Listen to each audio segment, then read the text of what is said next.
This week is primarily about Millennium Development Goal 2, which has to do with achieving universal primary education. But I got a chance this week to go to a place called Melisti Mici. It's a winery, but the interesting thing is not that it's a winery. The interesting thing is that it's a winery and a restaurant 40 to 80 meters underground. So I'm going to take you on a little tour of the winery with some pictures I took. I also put a link in the classroom to a Moldovan tourist site that gives you a little more background than I'm actually going to give you. I'm just going to show you the pictures, tell you a little bit about what I experienced as I went through and some of the interesting things I saw.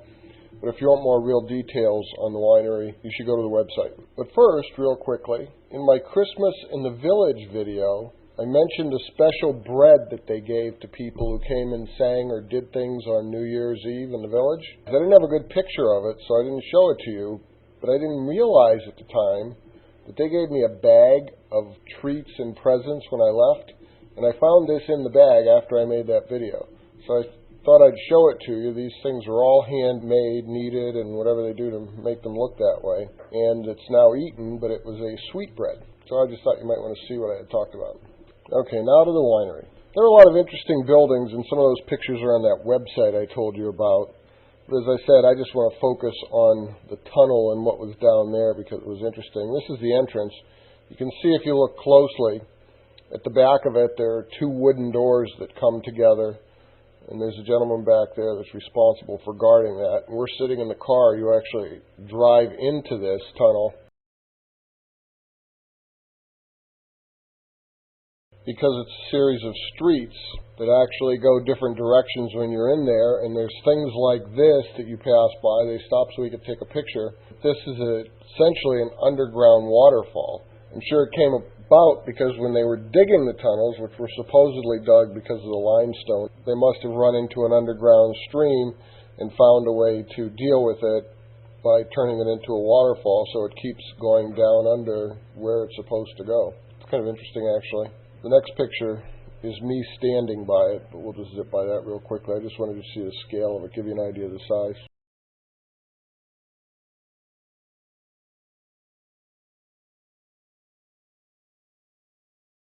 There's no real way to show you the scope of this.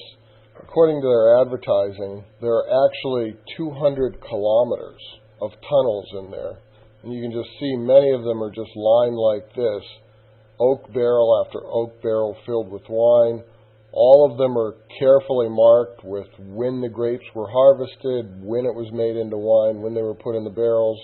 And every now and then along the walls there are things like this. This is a typical Soviet-era artwork, but it's actually carved directly in the limestone. And in fact, this tunnel was so dark, I happened to see it while we were walking by, but it looks better in the picture because my flash lit up the tunnel than I was there. I could see it better after I took the picture than when I saw it originally. It was really just a dark shape on the wall when we were walking by it. Here you see the entrance to the series of tunnels and rooms we're going to be looking at in a minute, but you can sort of tell from this picture, this started out with those two sides being together in the center, and it really just looked like a window in an otherwise blank wall. And somebody went up and stuck their hand behind a certain brick, and it opened apart like this. This is just inside that door we just saw. The plaque on the wall is the plaque from the Guinness Book of World Records. This is the largest wine cellar in the world. There are, according to their records, approximately 2 million bottles of wine in these tunnels and in these little areas that you see here. This is the oldest section of the wine cellar. You can see the cobwebs and dirt, how long these bottles have sat here undisturbed. This is the second of 3 secret doors we went through. Once again, you can see the opening now, but before they slid it back, it looked like a blank wall sitting there. The next secret door I didn't get a picture of. Actually, it looked like 4 oak barrels of wine sitting along a blank wall, and when you went up and turned the tap, like you would be leaving the wine out on one of the barrels, the 4 barrels slid apart to show the rooms that we're going to be looking at in a minute. This is the entrance hall. I took this picture pretty much as soon as I walked through that door that we just saw. As you can see, it's very nice, very well kept up. The floors, the walls, there are decorations along the walls all through this series of tunnels. As you're going to see in a minute, this is an underground restaurant. This is the room we ate in.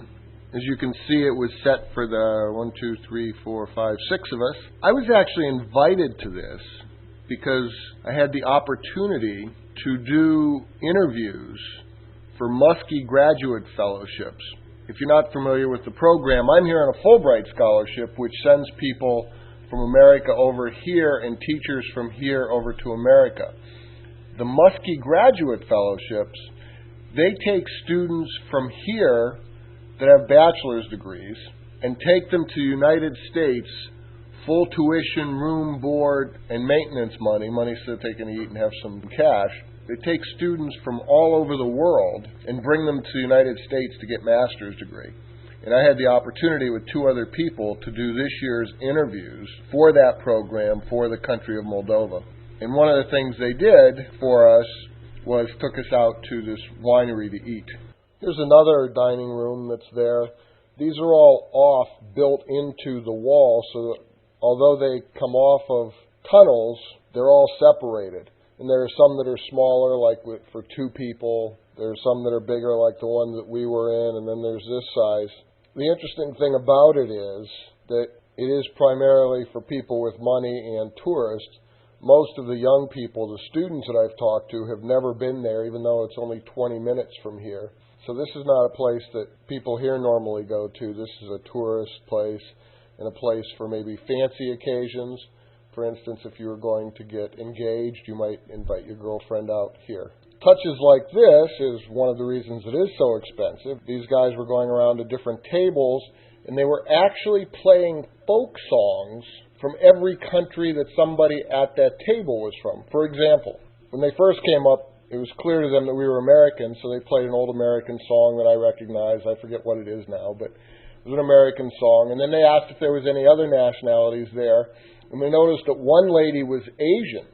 And they asked her where she was originally from, and she was a Korean American, and they played a Korean folk song. They knew a Korean folk song that she remembered from when she was young. They also played, obviously, Moldovan. They played some Hungarian and Romanian. It was really kind of nice.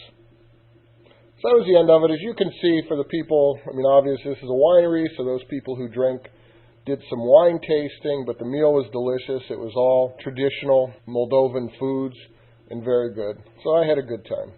Now on to the more serious stuff of the week. Millennium Development Goal number 2, which has to do with achieving universal primary education. There are a number of very good resources that I put up, one of which looks longer than it is, so I want to talk a little bit about those.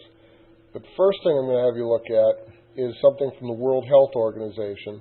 It's fairly short, but it's good background. One of the things they say on their site, that right now 115 million school-aged children are not in school. 56% of them are girls, and 94% of them in developing countries.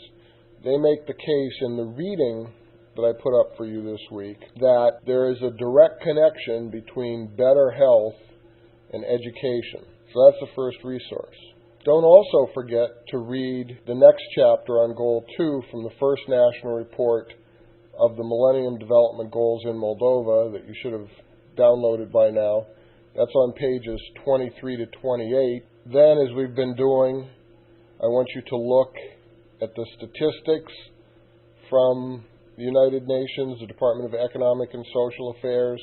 We're going to be looking at those each time. There's some very interesting stuff in there, regionally, some things about specific countries, and you start to get a feel for all of the different reasons that young people don't go to school, aren't able to go to school, but you also start to get a feel for how important it is, and you start to see the difference in levels of success between those countries that have good education systems and those that don't. One of the things I want you to take the time to read is a report, and I put the link. It's from the World Bank. The title of the report is From Schooling Access to Learning Outcomes, An Unfinished Agenda. And it's subtitled, An Evaluation of World Bank Support to Primary Education. This is interesting because it talks about the fact that this particular Millennium Development Goal is about achieving universal primary education. In other words, just making sure everybody has access to it and everybody gets through it. What this report talks about is going beyond that to not just saying, okay, this kid went through primary school, but rather this kid, when he finished his education, could do this and this and this with numbers, and this kid could do this and this and this with literacy. It's sort of the worldwide equivalent of America's No Child Left Behind. What they're saying is, just because a kid goes through school doesn't mean he's going to learn something, and what we should be checking is that they learn something, not just that they sat in school. When you open this, it's going to look long. It says it's 152 pages, and technically it is 152 pages, but many of those pages are notes, and the bibliography is a significant part of it. There are a lot of tables and charts. There's really only about 50 pages worth of reading. So I'd like you to take the time to read that. I think you'll find it very interesting, the idea of the importance not just of getting an education, but actually learning while you're getting an education. And then, of course, the Oxfam poster and activities, very interesting things. And at the very end, I put the UNICEF statistics on education, which I thought were interesting. These are specific to Moldova. UNICEF has them specific for each country. The bottom line is, when you look at female versus male, they're very close to the same, but they're both only at 86%. So you're really talking about 14% of the children in Moldova right now are not in school on a regular basis. So I want you to take time to look at this, get some ideas, and then I'd like to hear your comments on the forum. I hope you enjoyed this presentation. Have a great week.